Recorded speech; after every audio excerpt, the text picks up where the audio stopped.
So who needs rescuing today? Who's in danger? Who needs protection? Right now, who doesn't? Migrants, anyone with a uterus, trans folks, the poor, the list goes on and on. Sometimes people talk about what they would have done if they had been in Germany in the 1930s. Us today, we don't need to speculate. We can show what we do right now. So how do we do that? As bad as things are, it's hard to be clear about exactly what the future holds. In fact, if there's anything the last 9 years have taught us, is that whatever the future is, we're going to be surprised. So we have to prepare for the unknown by practicing being a community of mutual aid. Now, what do I mean by this term, mutual aid? And I want to share a definition created by Joel Islar. Mutual aid is when everyday people get together to meet each other's needs. And they do that with the shared understanding that the systems we live in are not meeting our needs, and that we can meet them together right now without having to pressure power structures to do the right thing.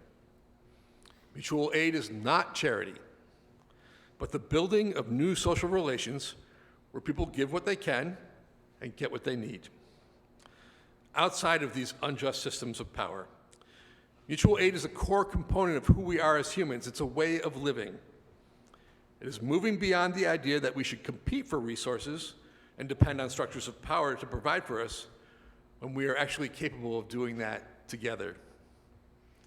Now, I know that this church has a justice advocacy team and a clothing ministry and a little free pantry. I'm actually jealous of that. I always wanted to get that going in Albuquerque. These works are developing and supporting our own networks of generosity. And this is practice for a difficult future. We're practicing through these programs how to do mutual aid for the future. Because we need warriors and advocates and cooks and caretakers and poets and musicians and so much more. A couple years ago, I bought a house in New Mexico with a very depleted backyard, and in a moment of irrational enthusiasm, I ordered 28 cubic yards of mulch and compost to improve the soil in my backyard.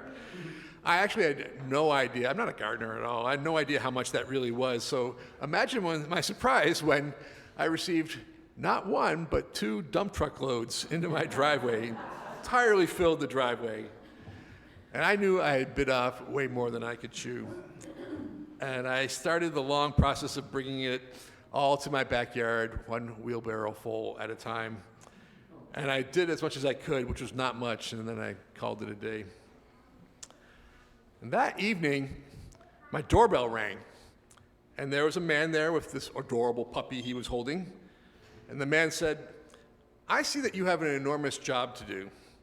I'm in between jobs, and I'd like to help you out. And I'm not looking for money. I just want to be a good neighbor." Well, that guy, he worked for the next 5 days in the heat, schlepping compost and mulch. He pretty much did the whole job by himself. Each and every day, I begged him to take some money, and he constantly refused. And on the last day, I tried one more time to pay him, and I got a little pushy, and he just looked at me and said, "Why don't we just leave it for God's eyes?" So I told a colleague that story, and she said to me, "Sometimes people are angels without realizing that they are angels. Sometimes people are angels without realizing they are angels." Are any of those folks in our midst today? I bet they are. The times ahead are going to challenge us individually and as a community. We're going to need angels, we're going to need Martha Sharps, and we're going to need to be the hands of love or God or the divine. We're going to need all of us suckers pulling together and looking out for each other and looking out for the most vulnerable among us.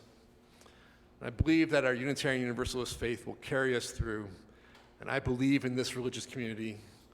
I believe in you. Amen, and blessed be.